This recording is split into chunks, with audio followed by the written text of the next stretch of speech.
പ്രതിഷേധ സമരം പരാജയപ്പെട്ടതിൻ്റെ നിരാശയാണ് പ്രതിപക്ഷത്തിനെന്ന് റവന്യൂ മന്ത്രി കെ രാജൻ. മന്ത്രിമാർ തലസ്ഥാന ജില്ലയിൽ കടക്കുമ്പോൾ ഒരു ഹർത്താലോടുകൂടി മന്ത്രിസഭയെ സ്വീകരിക്കാമെന്നാണ് പ്രതിപക്ഷം കരുതിയിരുന്നത്.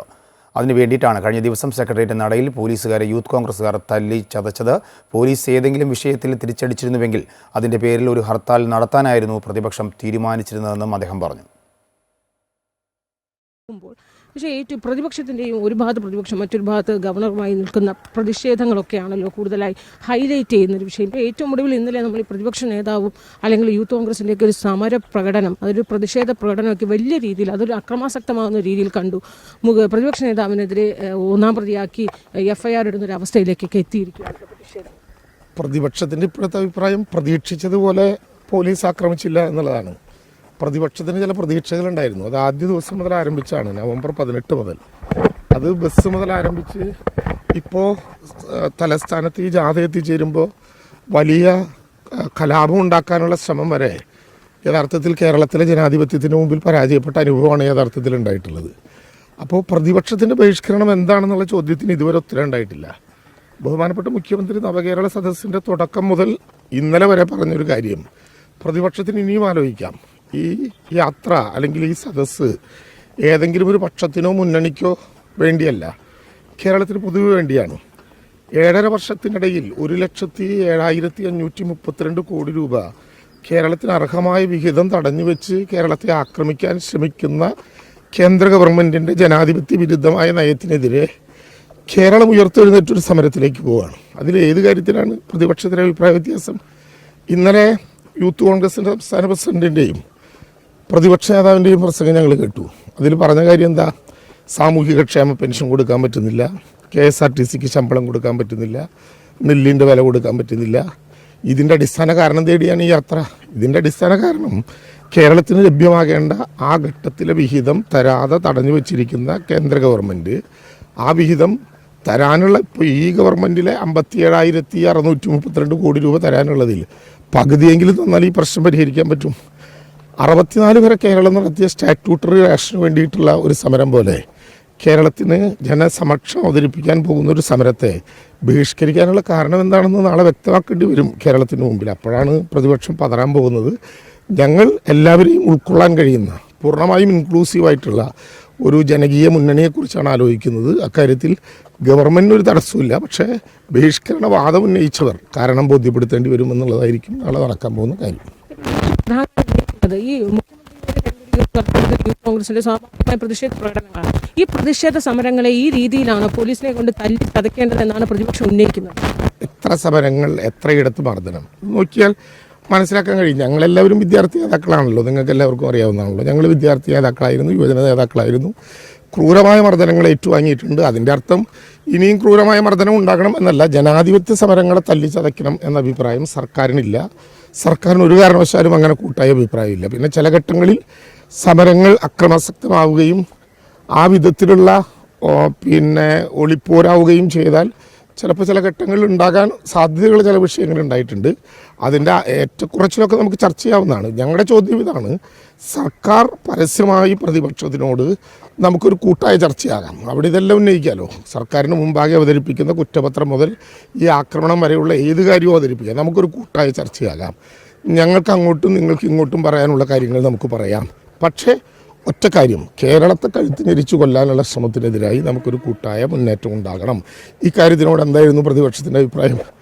ഞങ്ങൾ ഒരു ചർച്ചയ്ക്കുമില്ല. അങ്ങനെ ഉണ്ടാകാൻ പറ്റും? ഒരു നാട് ഒരു പ്രശ്നമുണ്ടായാൽ ആ പ്രശ്നം ഉന്നയിക്കുക. ഞങ്ങളിനി ഒരു ചർച്ചയ്ക്കുമില്ല, ഞങ്ങളൊരു ധാരണയ്ക്കുമില്ല, ഞങ്ങളിതിനോട് കൂടി നിൽക്കുന്നില്ല എന്ന് പറഞ്ഞാൽ അതിൻ്റെ അർത്ഥം നിഷേധാത്മകമായ സമീപനമാണ് എടുക്കുന്നതെന്നല്ലേ. അതുകൊണ്ടാണ് നമുക്കുള്ള പ്രയാസം. ഗവൺമെൻറ് ഇനിയും പറയുന്നു, അതാ കേരള സദസ്സ് സമാപിക്കാറായി, കുഴപ്പമില്ല, ഇതുവരെ ഉണ്ടായ പ്രശ്നങ്ങൾ നമുക്ക് ചർച്ച ചെയ്യാം, പക്ഷേ ഇനിയും കൂട്ടായ സമരം അനിവാര്യമാണ്. കേരളത്തെ രക്ഷപ്പെടുത്തുക എന്നുള്ളതാണ് ഈ ഘട്ടത്തിലെ ഏറ്റവും പ്രധാനപ്പെട്ട ആവശ്യം. അതിൽ പ്രതിപക്ഷം തയ്യാറായേ മതിയാകൂ. പ്രതിപക്ഷ ഉപനേതാവ് തയ്യാറായി, ഈ സമരത്തിലേക്ക് വരണമെന്ന ആശയം അദ്ദേഹം പറഞ്ഞു. പക്ഷേ അപ്പോഴും പ്രതിപക്ഷ നേതാവും UDF പറഞ്ഞു, ഈ സമരത്തിൽ കൂടി നിൽക്കാനോ ചർച്ച ചെയ്യാനോ ഞങ്ങൾ തയ്യാറില്ല. അതാണ് പ്രശ്നം. ചർച്ച ഒരു അനിവാര്യമായ ഘടകമാണല്ലോ.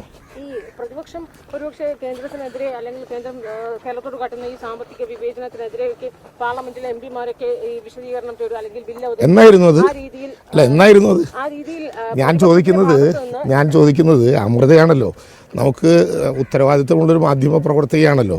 എന്നായിരുന്നു ഈ സംഭവം ഉണ്ടായത്?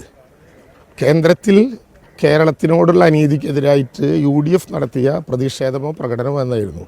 പാർലമെൻറ്റ് മെമ്പർമാരുടെ 2 യോഗങ്ങളിൽ പങ്കെടുത്ത ആളാണ് ഞാൻ. ഈ പാർലമെൻറ്റ് യോഗത്തിന് മുമ്പും ഇതിനു മുമ്പുള്ള പാർലമെൻറ്റ് യോഗത്തിന് മുമ്പും മുഖ്യമന്ത്രി വിളിക്കാറുണ്ട്. ആ യോഗത്തിൽ ആദ്യഘട്ടത്തിൽ ഇങ്ങനെ ഈ നടപടിക്കെതിരായിട്ടുള്ള ഒരു കൂട്ടായ പ്രമേയം വേണം എന്നാവശ്യപ്പെട്ടപ്പോൾ ബഹുമാനപ്പെട്ട ബെന്നി ബെഹനാനാണ് പറഞ്ഞത്, ഞങ്ങൾ റെഡിയാണ്, നമുക്ക് ആദ്യം തന്നെ അത് അവതരിപ്പിച്ച് കളയാം. ആദ്യ പാർലമെൻറ്റ് യോഗത്തിൽ അവതരിപ്പിച്ചില്ല. രണ്ടാമത്തെ പാർലമെൻറ്റ് യോഗം ഇപ്പോൾ നടന്നു. ആദ്യത്തെ യോഗം കഴിഞ്ഞ് അവതരിപ്പിക്കാതിരുന്നിട്ട് ഞങ്ങൾ പറഞ്ഞു ഇത് അവതരിപ്പിക്കണം, നമുക്കെല്ലാവർക്കും കൂട്ടായി അവതരിപ്പിക്കണം. രണ്ടാമത്തെ യോഗത്തിൽ എന്താ പറഞ്ഞത്? രണ്ടാമത്തെ യോഗത്തിൽ അവതരിപ്പിക്കാം എന്ന് വീണ്ടും പറഞ്ഞു. അന്ന് പറ്റിയ കുഴപ്പം പോട്ടെ, വീണ്ടും അവതരിപ്പിക്കാമെന്ന് പറഞ്ഞു. ആ യോഗത്തിൻ്റെ തീരുമാനപ്രകാരം പാർലമെൻറ്റിൽ വീണ്ടും അവതരിപ്പിക്കാൻ നിന്നപ്പോൾ എന്താ പറഞ്ഞത്? വീണ്ടും അവതരിപ്പിക്കാൻ നിന്നപ്പോൾ പറഞ്ഞു ഇപ്പോൾ നമുക്ക് അവതരിപ്പിക്കാനുള്ള ചെറിയ പ്രയാസമുണ്ട്, കാരണം പ്രമേയത്തിലൊരു മാറ്റം വരുത്തണം, കേരളത്തിലെ ഗവൺമെൻറ്റിന് തെറ്റുപറ്റിയെന്ന് എഴുതണം. ഇത് വളരെ ബോധപൂർവമല്ലേ? 2018 ഭീകരമായ പ്രളയം ഉണ്ടായി, ലോകം മുഴുവൻ കേരളത്തെ സഹായിക്കാൻ തയ്യാറായപ്പോൾ ഇതൊരു മാൻമെയ്ഡ് ഡിസാസ്റ്ററാണ് എന്ന് ബോധപൂർവം പറഞ്ഞതുപോലെ കേരളത്തിലെ ഗവൺമെൻറ്റിൻ്റെ കുറ്റം കൊണ്ടാണ് ഈ കുഴപ്പമെല്ലാം പറ്റിയത് എന്ന് പറഞ്ഞ് സമ്മതിച്ച് വീണ്ടും നമുക്ക് വേണമെങ്കിൽ ഒരുമിച്ച് നിവേദനം കൊടുക്കാമെന്ന് പറയുന്നതൊരു കേരളത്തിനോടുള്ള ആക്രമണമാണ്, ജനാധിപത്യ കേരളത്തിൻ്റെ ബോധത്തിന് നേരെയുള്ള ആക്രമണമാണ്. അത് അനുവദിക്കാൻ കഴിയില്ലല്ലോ. അപ്പോൾ ഒരു ചോദ്യം, ഈ രീതിയിൽ ഇനി കേന്ദ്രത്തോട് കേരളത്തിലെ ആവശ്യങ്ങൾ ഉന്നയിക്കണമെങ്കിൽ പ്രതിപക്ഷത്തിൻ്റെ ഒരു സഹകരണം അല്ലെങ്കിൽ പ്രതിപക്ഷം കൂടി കൂട്ടായി നിന്നാൽ സാധ്യമാകുമെന്നൊരു സാഹചര്യമാണ്. അങ്ങനെ വരുമ്പോൾ ഈ നവകേരള യാത്രയിലെ പ്രതിപക്ഷത്തിൻ്റെ പ്രതിഷേധങ്ങൾ ഈ രീതിയിൽ പോലീസിനെ വിട്ട് അടിച്ചമർത്താനുള്ളൊരു നീക്കം, അതൊരു സർക്കാർ നീക്കം ഉണ്ടാകുന്നതാണ് പ്രതിപക്ഷ നേതാവ് തന്നെ പറയുന്നത്. ഞാൻ ചോദിക്കുന്നത്, ആക്ഷേപമാണ് ഉന്നയിക്കുന്നത്. മുഖ്യമന്ത്രിയുടെ ഭീരുത്വമൊക്കെ ജനാധിപത്യ കേരളത്തിന് അറിയാവുന്നതാണല്ലോ, വ്യക്തിയല്ലല്ലോ ഇതിൽ പ്രശ്നം. ഇടതുപക്ഷ ജനാധിപത്യ മുന്നണി ഗവൺമെൻറ്റിൻ്റെ കൂട്ടായ തീരുമാനമാണല്ലോ. പ്രതിപക്ഷ നേതാവ് പറയട്ടെ, നവംബർ 18 മുതൽ ഇങ്ങോട്ടെടുത്താൽ ഏതെങ്കിലും വിധത്തിലൊരു ചർച്ചയ്ക്ക് തയ്യാറാകാം, അല്ലെങ്കിൽ നമുക്കൊരു കൂട്ടായ ആലോചനയാകാം എന്ന് മുഖ്യമന്ത്രി പറഞ്ഞിട്ട് പോലും അതിനോട് മുഖം കൊടുത്തില്ലെന്ന് മാത്രമല്ല നിരുത്തരവാദിത്വപരമായ സമീപനമെടുത്ത പ്രതിപക്ഷമല്ലേ കേരളത്തിനോട് സമാധാനം പറയേണ്ടത്? പ്രതിപക്ഷം കൂടി ഉണ്ടാകണം എന്ന് ഞങ്ങൾ വാദിക്കുന്നത് എന്താ? ഗവൺമെൻറ് രണ്ടില്ല, പ്രതിപക്ഷത്തിനൊരു ഗവൺമെൻറ്റും ഭരണപക്ഷത്തിനൊരു ഗവൺമെൻറ്റും ഇല്ല, കേരളത്തിലൊരു ഗവൺമെൻറ്റാണ്. ആ ഗവൺമെൻറ് ഒറ്റക്കെട്ടായിട്ട് മുന്നോട്ട് പോകണ്ടേ ഈ വിഷയങ്ങളിൽ? ആ ഗവൺമെൻറ് ഒറ്റക്കെട്ടായി മുന്നോട്ട് പോകുമ്പോൾ അതിനെതിരായി ഭരണഘടനാ വിരുദ്ധമായ നടപടിയെടുക്കുന്ന ഗവർണറെ പോലും ന്യായീകരിക്കാൻ നിൽക്കുന്നതിൻ്റെ പ്രശ്നം എന്താണ്? ശബരിമല ഇടക്കാലത്ത് ഉന്നയിക്കപ്പെട്ട വളരെ പ്രധാനപ്പെട്ട പ്രശ്നമാണ്. ശബരിമലയിൽ യഥാർത്ഥത്തിൽ ഏതെങ്കിലും വിധത്തിലുള്ള വലിയ ജനത്തിരക്കിൻ്റെ ഭാഗമായി ഭക്തജനങ്ങൾക്ക് എന്തെങ്കിലും പ്രയാസമുണ്ടെങ്കിൽ കേരളത്തിനകത്തത് കൂട്ടായി പരിശോധിച്ച് പരിഹരിക്കാൻ ഒരുമിച്ച് നിൽക്കുന്നതിന് പകരം, കേരളത്തെ ഒരുമിച്ച് കൊണ്ടുപോകുന്നതിന് പകരം കേരളത്തിലാകെ പ്രയാസമാണെന്നും അതുകൊണ്ട് ഭക്തജനങ്ങൾ കേരളത്തിലേക്ക് വരേണ്ടതില്ല എന്നും പറയുന്നതിൻ്റെ പിന്നിലുള്ള താല്പര്യം ഉണ്ടാകും. അതൊരു ജനാധിപത്യ വിരുദ്ധ നടപടിയാണ്. ഇപ്പോൾ കേരളത്തിലെ ഗവൺമെൻറ് ശബരിമലയോടെടുക്കുന്ന സമീപനങ്ങൾ ഞാൻ പറയേണ്ടതില്ല. 220 കോടി രൂപയാണ് 7 വർഷക്കാലത്തിനിടയിൽ ശബരിമലയിലെ അടിസ്ഥാനപരമായിട്ടുള്ള വികസനങ്ങൾക്ക് വേണ്ടി മാറിയിട്ടുള്ളത്. ഞാൻ റവന്യൂ വകുപ്പ് മന്ത്രിയാണ്. നല്ല ബോധത്തെ നല്ല ആവേശത്തോടു കൂടി പറയട്ടെ, 2570 ഏക്കർ ഭൂമി ഏറ്റെടുക്കാനുള്ള ഏറ്റവും വിജ്ഞാപനം ഇന്നലെ റവന്യൂ വകുപ്പ് പുറത്തിറക്കി ശബരിമലയിലെ വിമാനത്താവളത്തിന് വേണ്ടി. കേരള ചരിത്രത്തിലെ ശബരിമലയുടെ വികസനവുമായി ബന്ധപ്പെട്ട ഏറ്റവും പ്രധാനപ്പെട്ട ഒരു വഴിത്തിരിവാണത്. അപ്പോൾ ഏത് ഘട്ടത്തിലും സർക്കാരിനെ തന്നെ ആക്രമിക്കുക, 1,07,600 കോടി രൂപ തരാനുള്ള കേന്ദ്ര ഗവൺമെൻറ്റിൻ്റെ നടപടിക്കെതിരായി സർക്കാരിന് വേണ്ടി സമരം ചെയ്യുന്നതിന് പകരം ശബരിമല വിഷയത്തിൽ പോലും ഇനി ഇടപെടാൻ ബാക്കിയുള്ളൊരു വിഷയം അതേ ഉള്ളൂ, ആ വിഷയത്തിൽ പോലും കേന്ദ്ര ഗവൺമെൻറ് നേരിട്ട് വന്ന് ഇടപെടണം എന്ന് വാദിക്കുക. ഇതിൻ്റെ പിന്നിലെ പ്രശ്നമാണ് ഞങ്ങൾ പറഞ്ഞത്. അപ്പോൾ ഒരു തുറന്ന മാനസികാവസ്ഥയോടെയല്ല കേരളത്തിലെ പ്രതിപക്ഷം ഈ പ്രശ്നങ്ങളെ സമീപിക്കുന്നത്. ഞങ്ങളൊരു ഘട്ടത്തിലും പ്രതിപക്ഷത്തിനെതിരായിട്ടുള്ളൊരു യാത്രയായി ഇതിനെ കാണുന്നില്ല. കേരളത്തിന് വേണ്ടിയുള്ള യാത്രയാണ്. അത് പ്രതിപക്ഷം തിരിച്ചറിയേണ്ടി വരും. അത് ആ വിധത്തിലേക്ക് സമ്മർദ്ദപ്പെടുത്താവുന്ന ഒരു ജനകീയ മുന്നേറ്റം കേരളത്തിലുണ്ടാകും. ഇപ്പോൾ നിയമസഭ അടുത്ത നയപ്രഖ്യാപനത്തോടുകൂടി അടുത്ത മാസം ജനുവരി ജനുവരി നയപ്രഖ്യാപനത്തോടുകൂടി നിയമസഭാ സമ്മേളനം തുടങ്ങേണ്ടതുണ്ട്. ഈ ഒരു സാഹചര്യത്തിൽ പ്രതിപക്ഷം, കാരണം അടുത്ത ലോക്സഭാ തെരഞ്ഞെടുപ്പിന്റെ വിജ്ഞാപനം വരാൻ പോകുന്നു, ഈ സമയത്തൊക്കെ നിയമസഭ തുടങ്ങുമ്പോൾ പ്രതിപക്ഷം വലിയ രീതിയിൽ തന്നെയും സർക്കാരിനെതിരെ ആഞ്ഞടിക്കാനുള്ള നിരവധി വിഷയങ്ങളാണ് ഇരിക്കുന്നത്. ഒരു ഭാഗത്ത് ഗവർണറുടെ ഈ ഒരു തർക്കവും വിയോജിപ്പും, ഒരു ഭാഗത്ത് മറുഭാഗത്ത് പ്രതിപക്ഷം വളരെ രൂക്ഷമായി സർക്കാരിനെതിരെ ആഞ്ഞടിക്കുന്നു. ഇതെങ്ങനെ ഈ സർക്കാരിന് ഒരുമിച്ച് മുന്നോട്ട് പോകാൻ പറ്റുന്നൊരു സാഹചര്യമാണോ നിലവിൽ? അതൊക്കെ സർക്കാരിനെ സംബന്ധിച്ചൊരു വെല്ലുവിളിയായിരിക്കുമോ? ഒരു വെല്ലുവിളിയില്ല.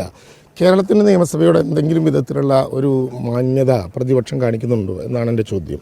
കാരണം കേരളത്തിൻ്റെ നിയമസഭ കഴിഞ്ഞ നിയമസഭാ സമ്മേളനത്തിൽ ഏകകണ്ഠമായി പാസ്സാക്കിയൊരു ബില്ലാണ് ഭൂപതിവ് നിയമത്തിലെ ഭേദഗതി. ഭൂപതിവ് നിയമത്തിലെ ഭേദഗതി കേരളം ഏകകണ്ഠമായി പാസ്സാക്കിയൊരു നിയമമാണ്. ആ ഭൂപതിവ് നിയമത്തിൻ്റെ ഭേദഗതി ഒപ്പിടാതിരിക്കാൻ ഗവർണറുടെ മുമ്പിലുള്ള കാരണം എന്താണ്? ഒരു കാരണവുമില്ല. ആ ഭൂപതിവ് നിയമം ഭേദഗതി ചെയ്യണമെന്നാവശ്യപ്പെട്ടുകൊണ്ട് UDF 2 ഹർത്താലുകൾ ഇടുക്കി ജില്ലയിൽ നടത്തി. ഒപ്പിടാത്ത നടപടിക്കെതിരായിട്ട് ഒരു വരി പറയണ്ടേ? ഗവർണർ ഈ ഭൂപതിവ് നിയമ ഭേദഗതി ഒപ്പിടാത്തത് ജനദ്രോഹമാണ്, നിയമസഭയോടുള്ള അവഹേളനമാണ്.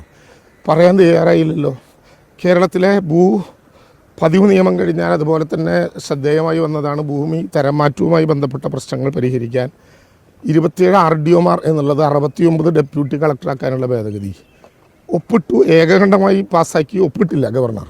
ഒരു നടപടി ഉണ്ടായില്ലല്ലോ.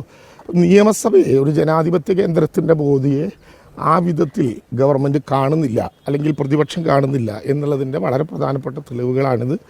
നിയമസഭയിൽ ഒരു ടഗ് ആൻഡ് വാറില്ല. 70 സീറ്റുകൾ 72, 68 ആ പറയുന്ന വിധത്തിലുള്ള പ്രശ്നവുമില്ല.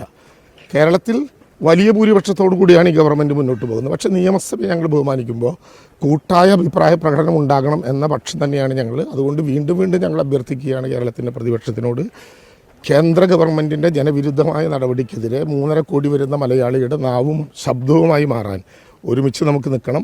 ഏതെങ്കിലും വിധത്തിലുള്ള തർക്കങ്ങളുണ്ടെങ്കിൽ നമുക്ക് ഒരു മേശയ്ക്കപ്പുറത്തും ഇപ്പുറത്തും ഇരുന്നത് പരിഹരിക്കണം. കേരളത്തിൻ്റെ ഇപ്പോഴത്തെ പ്രശ്നം 3.5 കോടി മലയാളിയെ രക്ഷിക്കാനുള്ള ഒരു ജീവിത സമരത്തിന് നേതൃത്വം നൽകുക എന്നുള്ളതാണ്. അതിൽ പ്രതിപക്ഷം ഒരുമിച്ച് നിൽക്കണം. തടസ്സം എന്താണ്, തർക്കം എന്താണ്, നമുക്ക് പരിഹരിക്കപ്പെടാത്ത പ്രശ്നങ്ങളൊന്നും കേരളത്തിലല്ലോ. പിന്നെ പ്രതിപക്ഷം പ്രതീക്ഷിച്ചതുപോലെ ഇന്നലത്തെ കലാപം വിജയിച്ചില്ല എന്നൊരു പ്രയാസം പ്രതിപക്ഷത്തിനുണ്ട്. കാരണം ഞങ്ങൾ തിരുവനന്തപുരത്ത് വന്നു കയറുമ്പോൾ ഒരു ഹർത്താലോടെ സ്വീകരിക്കണം എന്ന് മനസ്സിൽ സ്വപ്നം കണ്ട് വലിയ കലാപം സൃഷ്ടിച്ച് കേരളത്തിൽ ഇത്തരമൊരു പ്രശ്നം ഉണ്ടാക്കണം എന്ന് സ്വപ്നം കണ്ട് വന്നവർക്ക് ആ വിധത്തിലുള്ള മോഹം യാഥാർത്ഥ്യമായില്ല എന്നുള്ളൊരു പ്രയാസം ഉണ്ടാകും. ഞാൻ ചോദിക്കുന്നത്, പോലീസാണ് അക്രമത്തിന് നേതൃത്വം നൽകിയതെങ്കിൽ ഈ തല്ലിപ്പൊളിച്ച ബോർഡുകളൊക്കെ പോലീസ് ഏതെങ്കിലും വിധത്തിൽ ഇവർക്കെതിരായി ഉയർത്തിയതാണോ? ആ ബോർഡുകൾ ചിത്രങ്ങളിൽ കാണാമല്ലോ. സാധാരണ നിലയിൽ കലാപവും അക്രമവും ഒക്കെ ഉണ്ടാകും. എവിടെ നിന്നാണ് അത് ആരംഭിക്കുക? പോലീസ് ജനക്കൂട്ടത്തിനെതിരായി, സമരക്കാർക്കെതിരായി ഏതെങ്കിലും വിധത്തിലുള്ള നീക്കം ഉണ്ടാക്കുമ്പോഴാണ് സാധാരണ നിലയിൽ അത്തരത്തിലുള്ള പ്രശ്നങ്ങളെല്ലാം ഉണ്ടാക്കുക. ഇത് ആരംഭിക്കുമ്പോൾ തന്നെ ഞങ്ങൾ മറുപടി പറയാൻ വന്നതാണ്.